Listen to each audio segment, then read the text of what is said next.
Hello everyone. हाल के वर्षों में गाइडेड मेडिटेशन तेजी से लोकप्रिय हो गया है। मुख्य रूप से मेडिटेशन एप्स, यूट्यूब चैनल और कई स्पिरिचुअल ग्रुप्स द्वारा ऑनलाइन सामग्री के माध्यम से। तो आज की कड़ी में हम गाइडेड मेडिटेशन से होने वाले नुकसान या रिस्क के बारे में जानेंगे।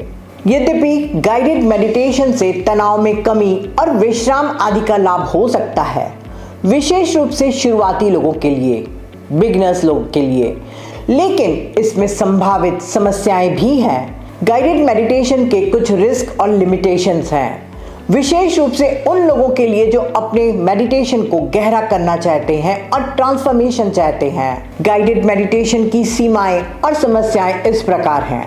पहला, एकाग्रता और आंतरिक शांति के विकास में बाधा। डीप मेडिटेशन के लगातार निर्बाध कंसंट्रेशन चाहिए। गाइडेड मेडिटेशन में बार बार आवाज के हस्तक्षेप से कंसंट्रेशन टूटते रहती है। इससे वास्तविक शांति और अंतर्दृष्टि यानी इनसाइट विकसित नहीं हो पाती। दूसरा, बाहरी निर्भरता का विकास यानी कोडिपेंडेंसी। ध्यान का उद्देश्य सेल्फ अवेयरनेस और स्वतंत्र रूप से इंट्रोस्पेक्शन करना है। गाइडेड मेडिटेशन व्यक्ति को बाहरी दिशा निर्देशों पर निर्भर बना देता है, जिससे साधक मन में उठने वाले विचारों और भावनाओं को अनदेखा कर देता है, क्योंकि फ्रोजन इमोशन मेडिटेशन के दौरान सरफेस पर आते हैं। तीसरा, कंज्यूमर प्रोडक्ट। मेडिटेशन एप्स और ऑनलाइन प्रोग्राम ने मेडिटेशन को भी एक कंज्यूमर प्रोडक्ट बना दिया है। मेडिटेशन का उद्देश्य गहन सेल्फ ट्रांसफॉर्मेशन है, न कि केवल अस्थायी विश्राम पाना। मेडिटेशन एक गहन आध्यात्मिक और परिवर्तनकारी मार्ग के बजाय एक कंज्यूमर प्रोडक्ट बनकर रह गया है। इससे बहुत ही कम लाभ मिल सकते हैं। चौथा, व्यक्तिगत आवश्यकताओं की अनदेखी। रिकॉर्डेड गाइडेड मेडिटेशन सामान्यीकृत होते हैं, जो व्यक्तिगत मानसिक, भावनात्मक या आध्यात्मिक जरूरतों के अनुरूप नहीं होते।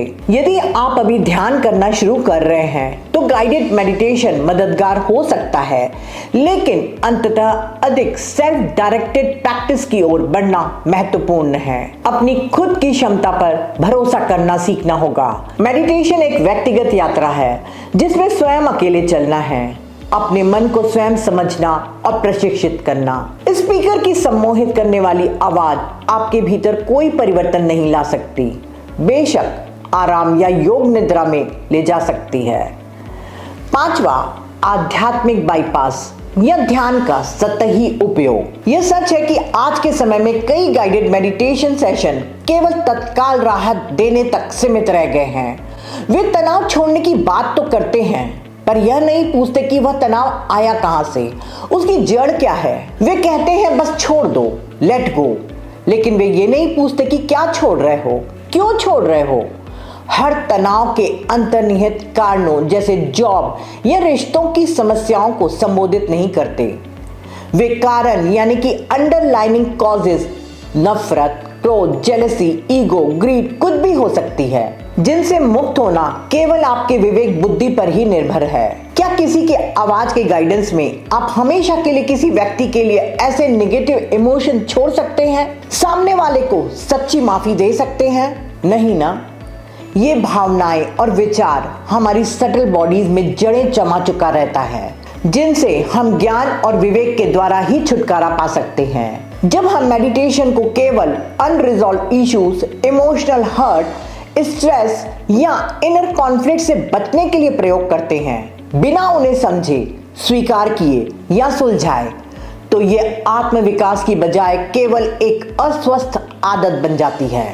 रियल मेडिटेशन वह है जो आंतरिक मौन में समझे कि आपके भीतर क्या चल रहा है, उसे आप देखें, महसूस करें, समझें, ध्यान को गहराई दें। मेडिटेशन को दर्द, डर और असत्य को देखने का मिरर बनाएं। मेडिटेशन की सच्ची शक्ति यानी हमारी आत्मशक्ति हमें हमारी अंदरूनी सच्चाई से टकराने और उसे स्वीकार करने की क्षमता देती है। तभी मेडिटेशन एक सच्चा जागरण बनेगा, एक स्पिरिचुअल अवेयरनेस जो आपको भीतर से रूपांतरित करेगी, यानी परमानेंट ट्रांसफॉर्मेशन।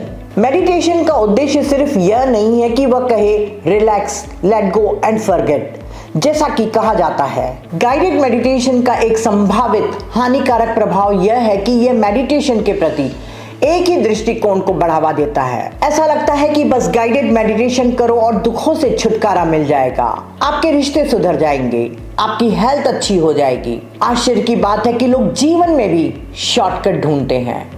गाइडेड मेडिटेशन आमतौर पर पहले से रिकॉर्ड किया जाता है और इसमें ध्यानी की व्यक्तिगत आवश्यकताओं, अनुभवों और मानसिक प्रवृत्ति को समझकर ध्यान में नहीं रखा जाता।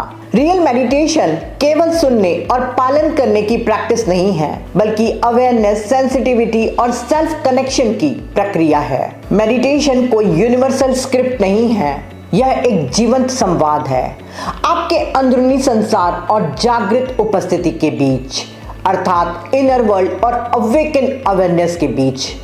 मेडिटेशन तभी फलता फूलता है जब आपकी वास्तविकता से जुड़ता है, ना कि किसी और के द्वारा तैयार किए गए स्क्रिप्ट से। ये फैक्ट है कि गाइडेड मेडिटेशन केवल बिगिनर्स लोगों के लिए है, क्योंकि शुरुआती चरण में मन भटकता है। तब बार बार श्वास पर जागरूकता बनाए रखने के लिए गाइडेड मेडिटेशन मददगार हो सकता है। पर ऐसे गाइडेड मेडिटेशन का उपयोग कुछ दिन या एक हफ्ते के लिए रखा जा सकता है। पर याद रखिए कि यदि आप सोचते हैं कि गाइडेड मेडिटेशन आपके इमोशनल हर्ट या आपके समस्याओं का समाधान करने में मदद करेगा, तो यह आपकी गलतफहमी है। पर याद रखिए, केवल सतही विश्राम को लक्ष्य बनाकर गहरे भावनात्मक घाव या समस्याओं का सामना करने से टेम्पररी ही बचा जा सकता है। यह पलायनवाद है। लेकिन जो साधक डीप कंसंट्रेशन, इंसाइट और स्पिरिचुअल ट्रांसफॉर्मेशन चाहते हैं, उनके लिए सेल्फ डायरेक्टेड प्रैक्टिस की ओर बढ़ना जरूरी है। समय के साथ ध्यानी को अपने अनुभवों का स्वयं निरीक्षण करना चाहिए और भीतर से जागरूकता विकसित करना सीखना चाहिए, न कि बाहरी आवाजों पर निर्भर रहना। सही मार्गदर्शन देने वाला टीचर आवश्यक है, लेकिन ध्यान की प्रक्रिया में मुख्य कार्य स्वयं साधक को करना होता है। इंडिविजुअल मेडिटेशन यानी कि अकेले बैठकर ध्यान करना आपके आंतरिक ज्ञान यानी इनर विजडम के विकास के लिए महत्वपूर्ण है। तो फ्रेंड्स, स्पिरिचुअल शॉपिंग मार्केट में अलर्ट रहिए। किसी भी गाइडेड मेडिटेशन का सहारा मत लीजिए और यहाँ तक किसी भी ग्रुप मेडिटेशन पर अपनी निर्भरता मत रखिए। स्वयं अकेले बैठकर मेडिटेशन करिए। ये आपकी अकेले की यात्रा है, जहां पर आपके लव्ड वंस भी आपके साथ नहीं जाते। आज के लिए इतना ही। Thank you.